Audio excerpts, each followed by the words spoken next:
નમસ્કાર મિત્રો, છેલ્લે આપણે જીની માટે ઈઝી ટ્રીક લીધી હતી. ત્યારબાદ ફરીવાર આપણે રેગ્યુલર ચેપ્ટર વિદ્યુતભાર અને ક્ષેત્રના બીજા લેક્ચરમાં આગળ વધી. શરૂઆતમાં આપણે વિદ્યુતભારના કોન્સેપ્ટ વિશે વાત કરી હતી. એનો એકમ, એનું પારિમાણિક સૂત્ર, વિદ્યુતભારના પ્રકાર, બે પ્રકાર હતા, ધન અને ઋણ વિદ્યુતભાર. બરાબર છે. હવે આ ધન વિદ્યુતભાર હોય, દાખલા તરીકે બે પોઝિટિવ એ ધન વિદ્યુતભાર હોય તો આપણને ખબર છે આ એક જ જાતિના વિદ્યુતભાર છે, સમજાતિ, એક જ જાતિ. એટલે આવા વિદ્યુતભારને કહેવાય સજાતીય વિદ્યુતભાર. એટલે આવા વિદ્યુતભારો વચ્ચે હંમેશા અપાકર્ષણ થાય. શું થશે? અપાકર્ષણ. ફોર એક્ઝામ્પલ, પુરુષ હોય તો બે બંનેના લગ્ન ન થાય, મેરેજ ન થાય, એટલે કે બંને વચ્ચે અપાકર્ષણ થાય. એટલે સરખી જાતિના હોય તો અપાકર્ષણ. એવી જ રીતે બે નેગેટિવ બે ઋણ વિદ્યુતભારો હોય તો પણ બંને વચ્ચે અપાકર્ષણ જ થશે. સમજાતિના, સરખી જાતિના સજાતીય વિદ્યુતભાર જ કહેવાય. બરાબર છે. એવી જ રીતે જો એક પ્લસ વિદ્યુતભાર હોય, એક માઈનસ હોય, જો વિરુદ્ધ જાતિના થઈ જાય, એક પુરુષ એક મહિલા, તો આ બંને વચ્ચે આકર્ષણ થાય. બરાબર છે. એટલે કે વિરુદ્ધ જાતિના વિદ્યુતભાર હોય તો બંને વચ્ચે આકર્ષણ. એટલે એવા વિદ્યુતભારને વિરુદ્ધ જાતિના એટલે વિજાતીય વિદ્યુતભારો તરીકે આપણે ઓળખશું. એવી રીતે માઈનસ પ્લસ હોય તો પણ વિરુદ્ધ જાતિના થાય, વિરુદ્ધ જાતિ, વિજાતીય. તો એમની વચ્ચે પણ આકર્ષણ થશે. બરાબર છે. આ આગળ આપણને કામમાં લાગશે. ચાલો, ત્યાર પછી આપણે આગળનો એક ટોપિક લઈ, અવાહકો અને વાહકો કોને કહેવાય. બરાબર છે. જોતા જઈએ. પહેલા આપણે વાત કરી છે વાહકો કોને કહેવાય. વાહકો અથવા તો ઘણી વખત સુવાહકો શબ્દ પણ વાપરે. ઘણા દ્રવ્યો એવા છે કે જે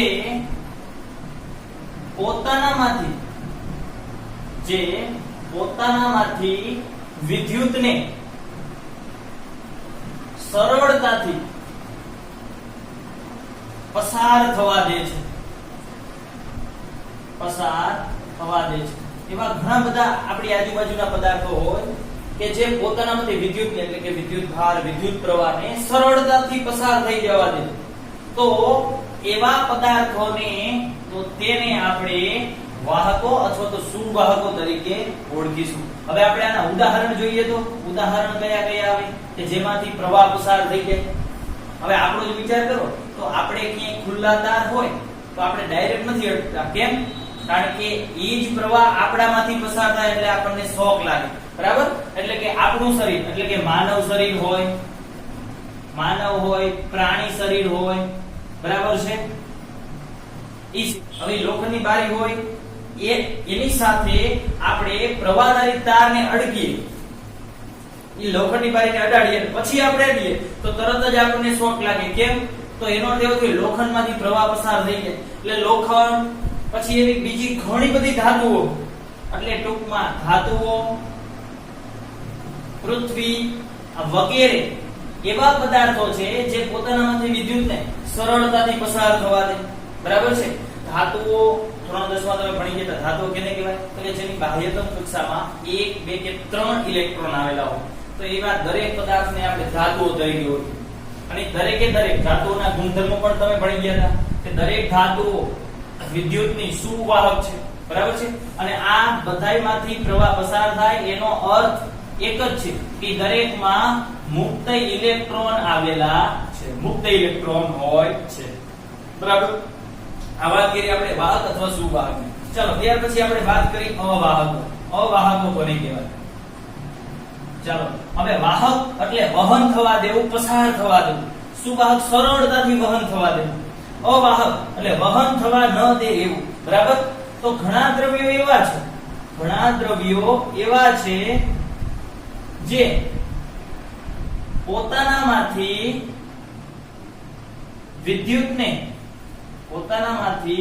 વિદ્યુતને પસાર થવા દેતા નથી. અથવા તો એને એમ પણ કહેવાય, કેમ પસાર નથી થવા દેતા? પોતાને પસાર તો થવું છે વિદ્યુતને, પરંતુ આ દ્રવ્યો એના રસ્તામાં કંઈક અડચણ ઊભી કરે, એટલે કે મોટો અવરોધ ઉત્પન્ન કરે. એટલા માટે વિદ્યુત પ્રવાહ પસાર થઈ શકતો નથી. એટલે બીજા અર્થમાં એને એમ પણ કહેવાય કે તે ખૂબ મોટો અવરોધ દાખવે છે તેવા પદાર્થોને આપણે અવાહકો કહીશું. બંને રીતે વ્યાખ્યા થઈ શકે કે એવા દ્રવ્યો કે જે વિદ્યુતને પસાર થવા દેવામાં ખૂબ મોટો અવરોધ દાખવે છે અથવા તે પોતાનામાંથી વિદ્યુતને પસાર થવા દેતા નથી, તો એવા પદાર્થોને આપણે કહીશું અવાહકો. આ સિવાયના એક ત્રીજા પદાર્થો પણ હોય જેને અર્ધવાહકો કહેવાય. તે માટેનું ધોરણ 12 માં છેલ્લું ચેપ્ટર છે સેમિકન્ડક્ટર, તેમાં આપણે પૂર્ણ અભ્યાસ કરીશું. તો આ વાત ક્લિયર થઈ ગઈ. હવે આપણે આના ઉદાહરણ જોઈએ. આમાં કયા કયા ઉદાહરણ આવે? અવાહક. તમે ધોરણ 10 માં ધાતુઓ અને અધાતુઓ પાઠ ભણી ગયા. એમાં ધાતુઓના ગુણધર્મ આવતું હતું કે દરેક ધાતુઓ વિદ્યુતની વાહક છે, જ્યારે અધાતુના ગુણધર્મમાં આવતું હતું દરેક અધાતુઓ વિદ્યુતની અવાહક છે. અધાતુઓ આવે કાચ, બરાબર છે, પોર્સેલિન, રબર, લાકડું, નાયલોન વગેરે વગેરે ઘણા બધા છે, બરાબર છે. વગેરે પદાર્થો વિદ્યુતના અવાહક. આમાંથી કોઈ પણ પ્રકારનો પ્રવાહ પસાર થતો નથી. ક્લિયર થઈ ગઈ આટલી બાબત? તો ત્યાર પછીનો આપણે આગળનો પોઈન્ટ લઈએ, બરાબર? ચાલો, ત્યાર પછીનો પ્રશ્ન, અર્થિંગ અથવા તો ગ્રાઉન્ડિંગ કોને કહેવાય, એટલે શું અને અર્થિંગ વાયરનું પ્રયોજન જણાવો. હવે અર્થિંગ કોને કહેવાય તો બરાબર સમજો. જ્યારે કોઈ વિદ્યુત ભારિત પદાર્થ, દાખલા તરીકે આ કોઈ ગોળો છે, આ ગોળા ઉપર ધન વિદ્યુત ભાર છે, અથવા તો આ ગોળા ઉપર ધારી લો કે ઋણ વિદ્યુત ભાર છે, બરાબર? આ ઋણ વિદ્યુત ભાર છે. હવે આ કોઈ વિદ્યુત ભારિત પદાર્થને જ્યારે પૃથ્વીના સંપર્કમાં લાવવામાં આવે, આ પૃથ્વીના સંપર્કમાં લાવી દીધો, તો આ વિદ્યુત ભારિત પદાર્થ પરનો વધારાનો વિદ્યુત ભાર, વધારાનો શબ્દ કેમ વાપરે છે? કાંઈ પોતે ધન હોય, કાંઈ પોતે ઋણ હોય. જો એટલો વિદ્યુત ભાર કાઢી નાખો તો તટસ્થ થઈ જાય, બરાબર છે? એટલા માટે એને વધારાનો વિદ્યુત ભાર બોલે. વધારાનો જેટલો પ્લસ હોય, જેટલો માઈનસ વિદ્યુત ભાર હોય એટલો. કોઈ વિદ્યુત ભારિત પદાર્થને પૃથ્વીના સંપર્કમાં લાવવામાં આવે તો આ પદાર્થ પરનો વધારાનો વિદ્યુત ભાર પૃથ્વીમાંથી પસાર થઈ જાય છે. આ ઘટનાને કહેવાય અર્થિંગ અથવા તો ગ્રાઉન્ડિંગ કહે છે. ફરીવાર એકવાર વ્યાખ્યા સમજીએ એટલે ખ્યાલ આવશે. જ્યારે કોઈ વિદ્યુત ભારિત પદાર્થ, હું એવો ઉલ્લેખ નથી કરતો કે ઋણ વિદ્યુત ભારિત જ હોય અથવા ધન વિદ્યુત ભારિત જ હોય. કોઈ વિદ્યુત ભારિત પદાર્થને જ્યારે પૃથ્વીના સંપર્કમાં લાવવામાં આવે તો આ પદાર્થ પરનું વધારાનું વિદ્યુત ભાર પૃથ્વીમાંથી પસાર થઈ જાય છે. આ ઘટનાને અર્થિંગ અથવા તો ગ્રાઉન્ડિંગ કહે છે. ક્લિયર થઈ ગયું? તો હવે પ્રશ્ન તરત જ આવે કે સાહેબ આપણા ઘરમાં અર્થિંગ વાયર હોય, જોઈએ તો આપણા ઘરમાં ટોટલ 3 વાયરો હોય. 3 વાયરો હોય. કયા 3 વાયરો જોતા જાઓ. એક જીવંત વાયર જેને આપણે લાઈવ વાયર કહીએ છીએ, બીજો છે તટસ્થ વાયર જેને અંગ્રેજીમાં ન્યુટ્રલ વાયર પણ કહેવામાં આવે છે, અને ત્રીજો છે અર્થિંગ વાયર, બરાબર છે? આ 3 વાયરો હોય. એમાંથી જે આ 2 વાયરો રહ્યા, આ શું કામ કરે તો તે ઘરમાં પ્રવાહ લાવવાનું કામ કરે. પ્રવાહ લાવે, ઘરમાં પ્રવાહ લાવવાનું કામ આ 2 વાયર કરે, જીવંત વાયર અને તટસ્થ વાયર. અને ત્રીજો વાયર છે જે અર્થિંગ હોય, જેનું નામ જ અર્થિંગ કરેલું. હવે આ કેવી રીતે કામ કરે આપણે જોતા જઈએ. તો પહેલા તો અર્થિંગ વાયર કઈ રીતે એને ઘરમાં આપવામાં આવે છે. અર્થિંગ વાયર બરાબર સમજી લો. તો કે જમીનમાં ઊંડે ખાડો ખોદી, આ ખાડો ખોદી નાખ્યો જમીનની અંદર, બરાબર? એની અંદર જાડી ધાતુની પ્લેટ અને એની અંદર થોડુંક મીઠું નાખી દેવાનું. મીઠું, આ મીઠું નાખેલું છે, બરાબર? જમીનમાં ઊંડે ખાડો ખોદી જાડી ધાતુની પ્લેટ સાથે જાડો વાયર, આ જાડો વાયર એને ઘરની અંદર મેઇન સપ્લાયમાં આપવામાં આવે છે. મેઇન સપ્લાયમાં ઘરની બહાર ખાડો ખોદી તેમાં જાડી ધાતુની પ્લેટ, આ જાડી ધાતુની પ્લેટ છે, જાડી ધાતુની પ્લેટ એને ઊંડે દાટી તેમાં થોડું મીઠું નાખી તેની સાથે જાડો ધાતુનો વાયર ઘરના મેઇન સપ્લાયમાં આપવામાં આવે છે, બરાબર.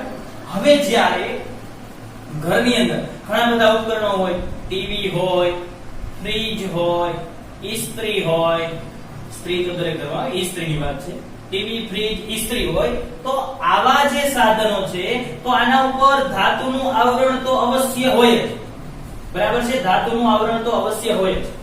હવે બરાબર સમજો, આ અર્થિંગ વાયર નું પ્રયોજન એટલે કે અર્થિંગ વાયર વાપરવાનું મહત્વ શું છે?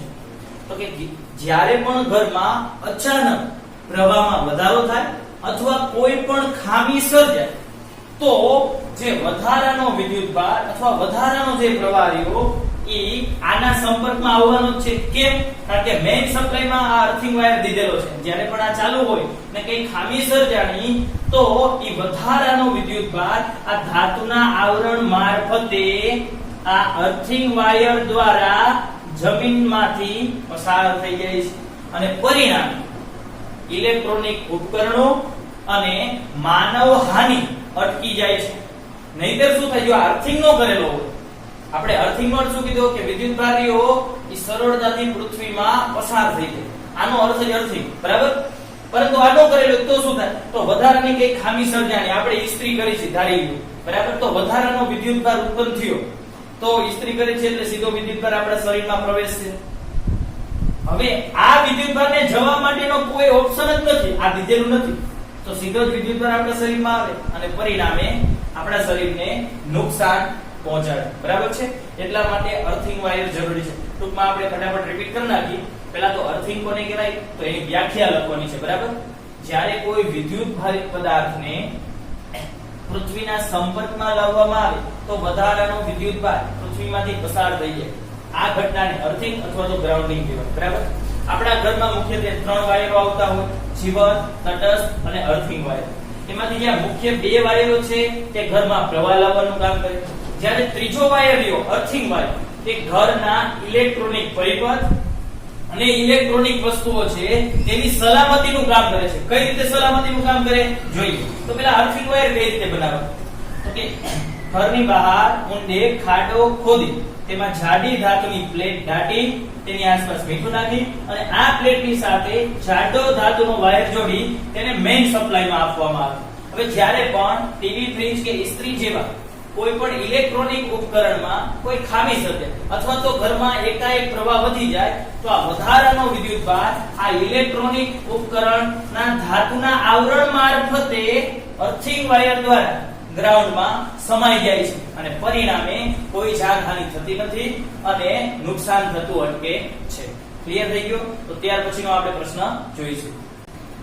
ચાલો, છેલ્લે આપણે પહેલા લેક્ચરમાં વાત કરી દીધી કે ભાઈ કોઈ પણ પદાર્થ હોય, તટસ્થ પદાર્થ, એને વિદ્યુત ભારિત કરવો તો 3 રીત હતી. એક ઘર્ષણની રીત, તો એમાં આપણે ભણી ગયા હતા કાચ અને ઊન કે રેશમના સળિયાને ઘસતા હતા અને વિદ્યુત ભારિત થતા, પરંતુ એમાં કોઈ નવો વિદ્યુતભાર ઉત્પન્ન નહોતો થતો, કોઈ વિદ્યુતભાર નાશ નહોતો. માત્ર શું થતું, એકમાંથી વિદ્યુતભાર બીજામાં જાય. જે વિદ્યુતભાર ગુમાવે એ ધન થતો હતો, જે વિદ્યુતભાર મેળવે એટલે નિખારી એટલે કે ઋણ થતો હતો, બરાબર છે. જે દાન કરતો હતો એ ધન, બરાબર. તો હવે આપણે એક નવી રીત, એમાં ઘર્ષણની રીત. હવે આપણે નવી રીત સંપર્ક વડે વિદ્યુત ભારિત કરવાની રીત જણાવો, બરાબર સમજો. હું એક બરુની ગોળી લઉં છું, બરુની ગોળી. હવે બરુની ગોળીનો અર્થ શું થાય? બરુની ગોળી એટલે કાઈ નહીં, આવી રીતે એક નાની ધાતુની ગોળી આવી રીતે લટકાવેલી હોય તો આના માટે એ લોકો બરુની ગોળી શબ્દ વાપરે, જેને અંગ્રેજીમાં કહેવાય પીટબોલ, બરાબર છે. પીટબોલ તરીકે એને ઓળખવામાં આવે છે. બરુની ગોળી એટલે પીટબોલ. કમ્પ્લીટ સમજાઈ ગયો? ધાતુની નાની એવી ગોળી લટકાવી એને બરુની ગોળી. તટસ્થ બરુની ગોળી લીધી, બરાબર. તટસ્થનો અર્થ શું થાય? એના ઉપર ધન વિદ્યુતભાર અને ઋણ વિદ્યુતભાર સમાન સંખ્યામાં છે એટલે કુલ વિદ્યુતભાર 0. સમજાઈ ગયું? કુલ વિદ્યુતભાર 0 સરખા પ્રમાણમાં હોય, ધન અને ઋણ એટલે ટોટલ 0, બરાબર. ઈ બરુની ગોળીને હું સંપર્કમાં લાવું છું. કેના સંપર્કમાં? તો યાદ રાખજો, ઋણ વિદ્યુતભારી પ્લાસ્ટિકના સળિયાના સંપર્કમાં. આ બરુની ગોળી હતી, આને હું સંપર્ક કરાવી દઉં છું એક ઋણ વિદ્યુતભારી પ્લાસ્ટિકના સળિયા. સંપર્ક ઘસતો નથી, હું માત્ર સંપર્ક કરાવું છું. જો રીત અલગ છે. આ તટસ્થ હતી, આ ઋણ વિદ્યુતભાર. તો એવું જાણવા મળ્યું કે આ ઋણ વિદ્યુતભાર પરનો ઋણ ભારિત પ્લાસ્ટિકના સળિયા પરથી જે ઋણ વિદ્યુતભારિત પદાર્થો રહ્યા, ઇલેક્ટ્રોન રહ્યા, એ બળની ગોળી ઉપર જમા થાય છે. શું જોવા મળ્યું? આ ઋણ ભારિત પ્લાસ્ટિકના સળિયા પરના આ જે ઋણ ભારિત વિદ્યુતભાર રહ્યો એ બળની ગોળી ઉપર જમા થયો. આની ખાતરી કેવી રીતે થાય છે? તો કે જ્યારે આને સંપર્કમાં રાખ્યા ત્યાર પછી થોડા સમય પછી એને દૂર કરી નાખ્યા. પછી હું નજીક લાવ્યો. બરાબર સમજો શું કર્યું મેં? સૌપ્રથમ હતું તટસ્થ બળની ગોળી, ઋણ ભારિત પ્લાસ્ટિકનો સળિયો હતો. બરાબર? આને હું સંપર્કમાં લાવ્યો. સંપર્કમાં લાવ્યા પછી શું થયું? આના ઉપર ઋણ વિદ્યુતભાર આવી ગયો, આમાં થોડોક ઋણ વિદ્યુતભારમાં ઘટાડો થયો છે. બરાબર? હવે હું આ બેને નજીક લાવું. હવે સંપર્કમાં ન લાવતો, આને નજીક લાવું તો આ બંને વચ્ચે અપાકર્ષણ જોવા મળ્યું. તો આનો અર્થ શું થાય? કે આના ઉપર તો ઋણ હતો એ ખબર હતી આપણને, તો આના ઉપર પણ ઋણ વિદ્યુતભાર હોવો જ જોઈએ, તો જ બંને વચ્ચે અપાકર્ષણ થાય. તો આના ઉપર વિદ્યુતભાર ક્યાંથી આવ્યો? આ તો તટસ્થ હતું. તો આનો અર્થ થયો સંપર્કની મદદથી એકમાંથી બીજામાં વિદ્યુતભાર પ્રસ્થાપિત કર્યો સંપર્ક વડે. બરાબર છે? આ ક્લિયર થઈ ગયું? તો આ રીતને કહેવાય સંપર્ક વડે વિદ્યુતભારિત કરવાની રીત. એમાં આપણે ઉદાહરણ જ લખવાનું.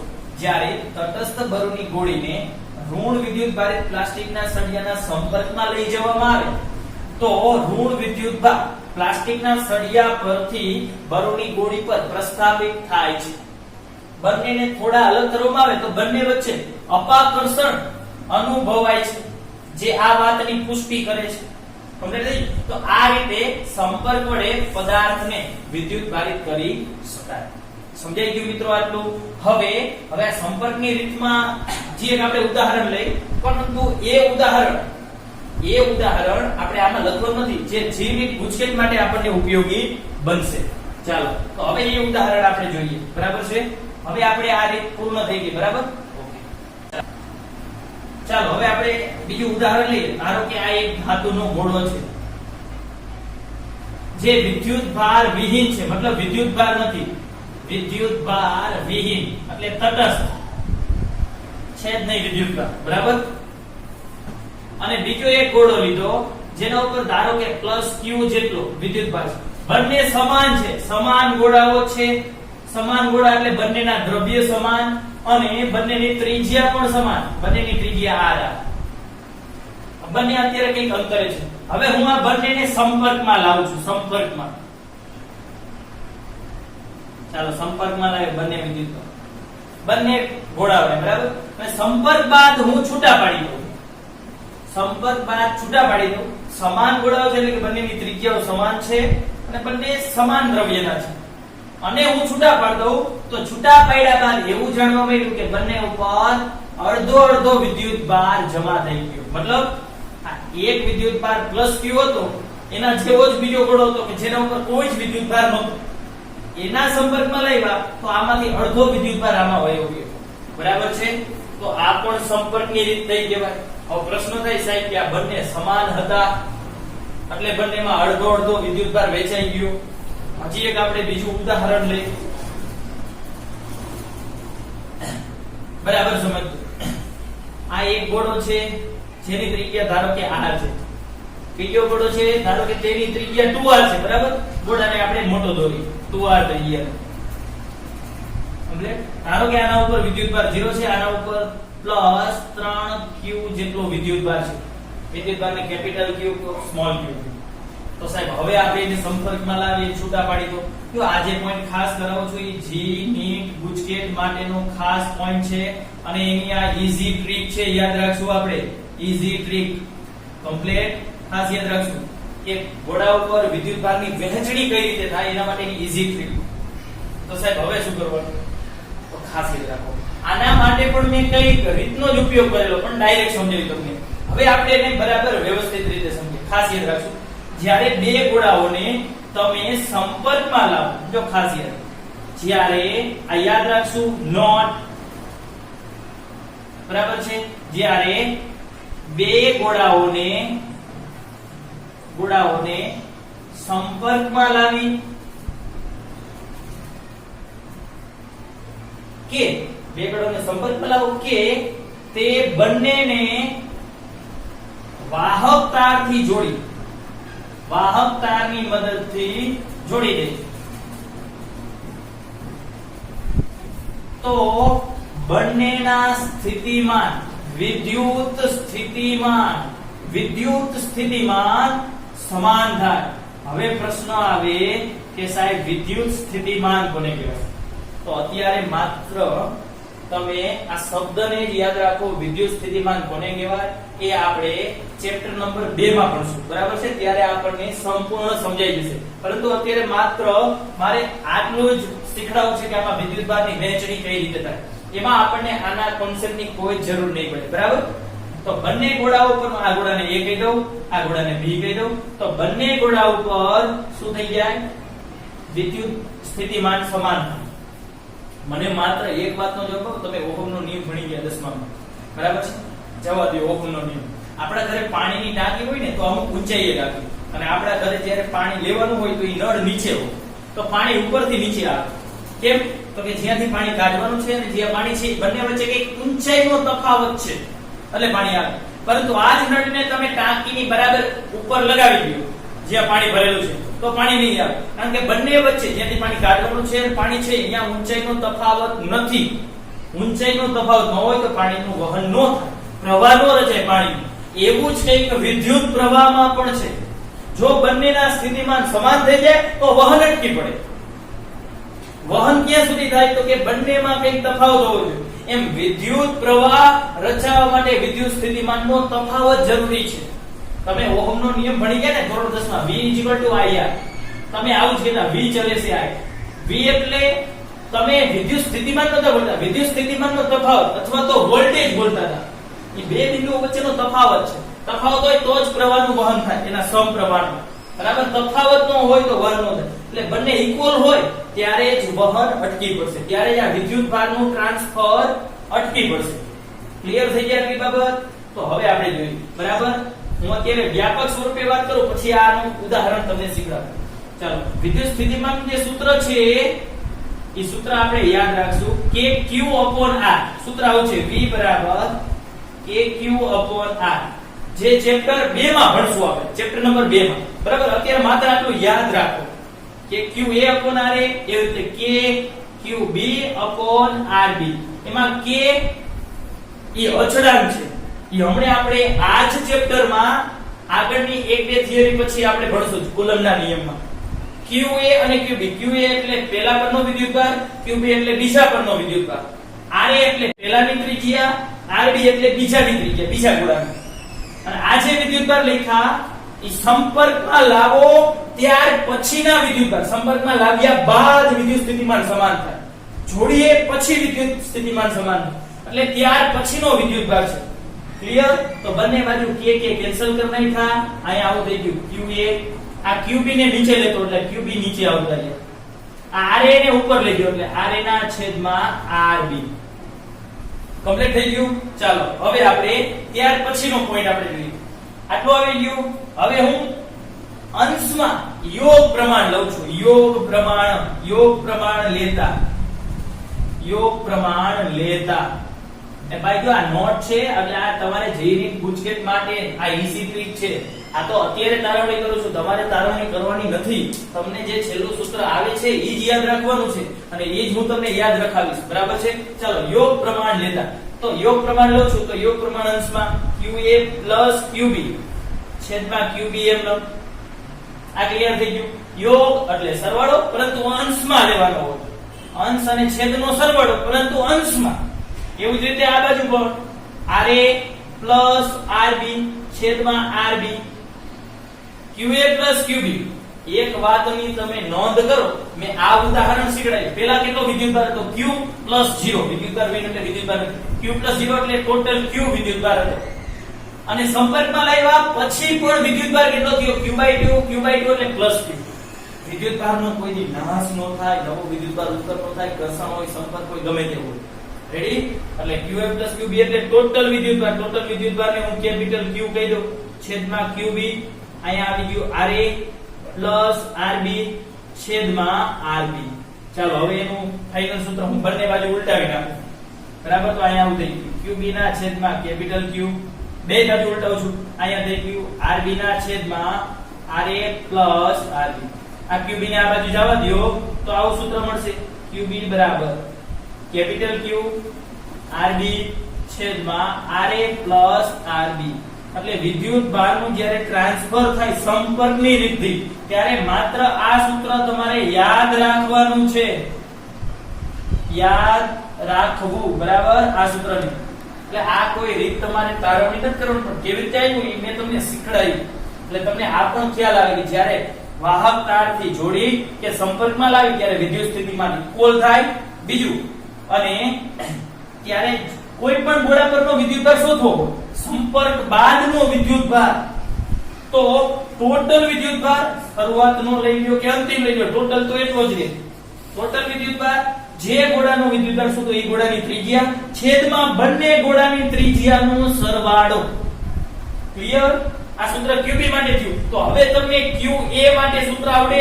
શું થાય લખીશ ને, ટોટલ વિદ્યુતભાર પેલા ગોળાની ત્રિજ્યા QA માટે લખું છું તો RA, નીચે તો બે ગોળાની ત્રિજ્યાનો સરવાળો, નીચે ત્રિજ્યાનો સરવાળો આવે. ક્લિયર થઈ ગયું? બરાબર છે. હવે આપણે આને સાબિત કરીએ. રેડી? ચાલો હવે આપણે આ જ સૂત્રની મદદથી આમાં કેવી રીતે સંપર્ક બાદ વિદ્યુતભાર આવ્યો ચેક કરીએ. ચાલો બીજા ગોળાનો મારે વિદ્યુતભાર શોધવો હોય ને, તો બીજા ગોળાનો વિદ્યુતભાર શોધ. ટોટલ વિદ્યુતભાર, ટોટલ એટલે બેનો સરવાળો Q + 0 એટલે Q. RD બીજાની ત્રિજ્યા, બેની ત્રિજ્યા સમાન છે એટલે R. જોઈ જો હું આ સૂત્રમાં કિંમત મૂકું છું QB, મારે આનો વિદ્યુતભાર શોધવો. ટોટલ વિદ્યુતભાર Q જ હતો. RB બીજાની ત્રિજ્યા R છે, પેલાની બીજાની બેની ત્રિજ્યા. નીચે બેની ત્રિજ્યાનો સરવાળો, બંને ગોળાની ત્રિજ્યાનો સરવાળો R + R એટલે 2R. R cancel Q/2. આવી ગયો જવાબ નિશાની સાથે. રેડી? હવે આપણે આ અને એક માઈનસ વાળા વિદ્યુતભારનું ઉદાહરણ લઈએ એટલે તમને ખ્યાલ આવશે. આ સૂત્ર યાદ રહી ગયું. ચાલો હવે આપણે ઉદાહરણ. Okay, stop. તો હવે આપણે આ બે ગોળાઓ ને સંપર્ક લાવે છે. એક ગોળા ઉપર વિદ્યુતભાર 0 છે, વિદ્યુતભાર 2 છે. બીજા ઉપર +3Q વિદ્યુતભાર છે. બીજાની ત્રિજ્યા 2R, પેલાની ત્રિજ્યા. તો સંપર્ક બાદ બંને ઉપર ટોટલ કેટલો વિદ્યુતભાર જમા થાય? ચાલો પેલા ઉપર A અને B કીધું. A ઉપર વિદ્યુતભાર શોધવો હોય તો QA બરાબર ટોટલ વિદ્યુતભાર પેલો હોય તો પેલાની ત્રિજ્યા છેદમાં બંનેની ત્રિજ્યાનો સરવાળો. ડાયરેક્ટ કરી નાખું 3R કમ્પ્લીટ. ટોટલ વિદ્યુતભાર 3Q અને 0 એટલે 3Q. RA એટલે પેલાની ત્રિજ્યા R, નીચે 3R, R કેન્સલ, 3 કેન્સલ, એટલે માત્ર Q વિદ્યુતભાર. સંપર્ક બાદ આના ઉપર Q વિદ્યુતભાર આવી જશે. રેડી? એવી રીતે ચાલો બીજા ઉપર વિદ્યુતભાર શોધવો હોય તો ચાલો તો બીજા ટોટલ વિદ્યુતભાર ટોટલ 3Q 0 3Q, જેનો વિદ્યુતભાર શોધવો એની ત્રિજ્યા 2R. હવે આ સૂત્ર પ્રમાણે હવે મોઢે આવડું છે, નીચે બેની ત્રિજ્યાનો સરવાળો 3R, 3 cancel, R cancel, 2Q. અને અહીંયા તમને સંપર્ક બાદ વિદ્યુતભાર મળે ઈ બંનેનો સરવાળો કરો તો પેલા જેટલો જ હોય 2Q અને Q 3Q. પેલાય 3Q જ હતો. ક્લિયર? હવે એક માઈનસ વાળું ઉદાહરણ લઈએ એટલે તમને ફટાફટ સમજાય. દાખલા તરીકે એક ઉપર +2Q વિદ્યુતભાર છે, બીજા ઉપર -Q/2 વિદ્યુતભાર કે Q વિદ્યુતભાર. ચાલો Q, આની ત્રિજ્યા R, આની 2R ત્રિજ્યા.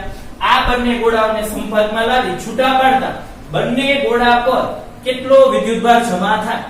ચાલો સૂત્ર, આ ગોળાને A કહી દો, આ ગોળાને B કહી દો. ચાલો પેલા ઉપર વિદ્યુતભાર ટોટલ વિદ્યુતભાર, ટોટલ એટલે 2Q અને -Q એટલે Q વિદ્યુતભાર જ થાય. જો વિદ્યુતભારનો સરવાળો હોય તો પ્લસ માઈનસ લખવા પડે. +2Q -Q એટલે ટોટલ વિદ્યુતભાર થાય +Q. અત્યાર સુધી સરવાળો જ આવતો હતો, માઈનસ હોય તો માઈનસ. કમ્પ્લીટ. હજી આપણે વિદ્યુતભાર વિશે ભણવાનું છે, ત્યારે આગળ ભણશું. બરાબર? એટલે બંનેનો સરવાળો ટોટલ વિદ્યુતભાર Q થઈ ગયો. એટલે Q ડાયરેક્ટ જ મૂકી દઉં. બરાબર? પેલો તો પેલાની ત્રિજ્યા R, નીચે બંનેની ત્રિજ્યાનો સરવાળો 3R કેન્સલ, Q/3 વિદ્યુતભાર. ચાલો બીજા ઉપરનો વિદ્યુતભાર તો ટોટલ વિદ્યુતભાર Q, બીજાની ત્રિજ્યા 2R, નીચે બંનેની ત્રિજ્યાનો સરવાળો 3R કેન્સલ, 2Q/3 કરો બેનો સરવાળો Q જ આવશે ગેરંટી સાથે. બરાબર? હવે તમને આ સમજાઈ ગયું. હવે એક ઉદાહરણ લઉં કે જે 3 ગોળાઓ આપેલા હોય તો મોટે ભાગે આવે નહીં, પરંતુ આવે તો તમને ખ્યાલ આવે. બરાબર છે? ચાલો હવે 3 ગોળાઓ વાળું એક ઉદાહરણ લઈ લે એટલે તમારો કોન્સેપ્ટ ક્લિયર થઈ જાય. દાખલા તરીકે તમને એવું કીધું આ A ગોળો છે, B અને C. તમને એવું કીધું સૌપ્રથમ A અને B ને સંપર્કમાં લાવવામાં આવે. સૌપ્રથમ A અને B ને તો સંપર્ક બાદ બંને પર કેટલો વિદ્યુતભાર? સૌપ્રથમ કોને કોને સંપર્કમાં લાવ્યા? A અને B ને સંપર્કમાં લાવ્યા. સંપર્કમાં લાવતા હવે A B ને સંપર્કમાં લાવો પછી કંઈક બંને ઉપર વિદ્યુતભાર વેચે છે. કેટલો કેટલો? તો પેલા ઉપર QA. તો સૂત્ર શું? ટોટલ વિદ્યુતભાર. એટલે જે બેને સંપર્કમાં લાવો એ બેનો ટોટલ વિદ્યુતભાર કેટલો થઈ જાય? 2Q અને Q 3Q. બરાબર છે? જેનો વિદ્યુતભાર એની ત્રિજ્યા R છેદમાં બંનેની ત્રિજ્યાનો સરવાળો. આ બંનેની ત્રિજ્યા 3R. R cancel, 3 cancel, Q વિદ્યુતભાર પ્લસ. ચાલો B ઉપર કેટલો આવે? હજી આ બંનેને સંપર્કમાં લાવ્યા. આપણું વ્યાપક સૂત્ર તમને યાદ હોવું જોઈએ કે ટોટલ વિદ્યુતભાર પેલાની ત્રિજ્યા છેદમાં બંનેની ત્રિજ્યાનો સરવાળો. આ સૂત્ર હું મૂકું છું. ચાલો બીજા ઉપર વિદ્યુતભાર આ બંનેને સંપર્કમાં લાવ્યો છું. ટોટલ વિદ્યુતભાર આ બંનેનો 3Q. જે હોય એની ત્રિજ્યા 2R, બંનેની ત્રિજ્યાનો સરવાળો 3R. R cancel, 3 cancel, 2Q. આ બંને વિદ્યુતભારને સંપર્કમાં લાવો તો પેલા ઉપર જેટલો હતો એટલો જ, બીજા ઉપર જેટલો હોય એટલો જ રહેશે. એવું બની શકે? બરાબર છે? પરંતુ હવે તમને એમ કે હવે B અને C ને સંપર્કમાં લાવે છે. હવે B અને C ને ચાલો હવે B અને C ને સંપર્કમાં લાવતા તો જોઈજો B ઉપર તો જો આ તો સદભાગી આપણને એવું મળી ગયું. આના ઉપર 2Q જ વિદ્યુતભાર મેળવો. સંપર્ક બાદ આના ઉપરનો વિદ્યુતભાર અલગ હોય તો જોઈએ આપણે. B અને C ને હવે સંપર્કમાં લાવવાનું કીધું. જો શું કીધું? પેલા A અને B ને સંપર્કમાં લાવ્યા તો સંપર્ક બાદ A ઉપર અને B ઉપર આટલો વિદ્યુતભાર. હવે આ બેનો સંપર્ક કરાવ્યા પછી B અને C ને સંપર્કમાં લાવે છે તો B ઉપરનો વિદ્યુતભાર ટોટલ વિદ્યુતભાર. ટોટલ વિદ્યુતભાર એટલે B ઉપર હવે કેટલો વિદ્યુતભાર છે? 2Q. તો પેલા 2Q હતો, હવે કેટલો આવ્યો? 2Q. સમજાણો અર્થ? શું કીધું? આ તો હરખા જ છે, પેલા એકલો જતો પછી. પરંતુ હવે કીધું એટલે સંપર્કમાં લાવ્યા પછી આને છૂટા પડ્યા પછી આને સંપર્ક. તો આ વિદ્યુતભાર અને આ વિદ્યુતભાર ટોટલ લેવાનો હોય. 2Q અને -Q. Total Q plus Q. પછી જેનો વિદ્યુતભાર શોધો એની ત્રિજ્યા એટલી જ રહે 2R. અને જે બેને સંપર્કમાં લાવ્યા એ બેની ત્રિજ્યાનો સરવાળો 3R. R cancel, 2Q/3. Ready? ચાલો QC ટોટલ વિદ્યુતભાર B અને C ને સંપર્કમાં લાવ્યા હતા 2Q - Q. જે હોય એની ત્રિજ્યા R. નીચે બેની ત્રિજ્યાનો સરવાળો 3R. R cancel, Q/3. Ready? સમજાઈ ગયું? પછી તમને એમ પણ કે C અને A ને સંપર્કમાં લાવો. હવે જો A તો અહીંયા સંપર્કમાં લાવ્યા હતા પછી C અને A ને સંપર્કમાં લાવો તો તમારે આ બે માટે ગણતરી કરવાની થાય. આ અને આની ડાયરેક્ટ ગણતરી ન કરતા. ક્લિયર થઈ ગયું? તો હવે તમે આ રીતે શોધી શકો. ત્રીજું એવું ને એવું ઉદાહરણ લઈ. આમાં તમને એમ કીધું ત્રણેયને એકબીજા સાથે સંપર્કમાં લાવ્યા. ત્રણેયને એક સાથે. આમાં ત્રણેયને એક સાથે નહોતા લાવ્યા. બે પદ્ધતિ અલગ થાય. પેલા આ બે લાવ્યા પછી આ બેને છૂટા પાડ્યા પછી B અને C નો સંપર્ક કર્યો. વસ્તુ મગજમાં આવે છે? અહીંયા ત્રણેયને એક સાથે સંપર્કમાં તો A ઉપર કેટલો વિદ્યુતભાર થાય? A, B અને C. A ઉપર તો ટોટલ વિદ્યુતભાર થઈ જાય Q, 2Q, 3Q - Q, 2Q total વિદ્યુતભાર. ત્રણેયને એક સાથે સંપર્કમાં તો ત્રણેયનો ટોટલ વિદ્યુતભાર. જેટલા સંપર્કમાં એટલાનો ટોટલ વિદ્યુતભાર. જે હોય એની ત્રિજ્યા આ સૂત્ર પ્રમાણે નીચે બધાયની ત્રિજ્યાનો સરવાળો જેટલા હોય એટલા 1 2 ને 3 ને 4 4 R કેન્સલ 2 2 4 એટલે Q/2 વિદ્યુતભાર. બરાબર? ચાલો QB B ઉપરનો વિદ્યુતભાર ટોટલ વિદ્યુતભાર 2Q. બરાબર? Q કેન્સલ ને 2Q ટોટલ વિદ્યુતભાર. જે હોય એની ત્રિજ્યા 2R. નીચે ટોટલ ત્રિજ્યા 1 2 ને 3 ને 4 4 R કેન્સલ 4 કેન્સલ ટોટલ વિદ્યુત Q. ચાલો C ઉપરનો વિદ્યુતભાર ટોટલ ત્રણે ત્રણનો કેટલો થઈ જાય? 2Q. જે હોય એની ત્રિજ્યા R. નીચે ટોટલ ત્રિજ્યા 4R. R cancel 2 cancel Q/2. આ બધાનો સરવાળો મારો એટલે ટોટલ આટલો જ વિદ્યુતભાર આવશે 2Q. તો આ 2Q જ આવશે. આટલું ક્લિયર થઈ ગયું. અને આ જ બધા વિદ્યુતભારની વહેંચણી કઈ એ તમને કુલમ્બનો નિયમ શોધવામાં ઉપયોગી બનશે, જેના MCQ હવે પછીના આપણે કુલમ્બના નિયમ મળીશું ત્યારે આપણે એમાં સોલ્વ કરીશું. બરાબર છે.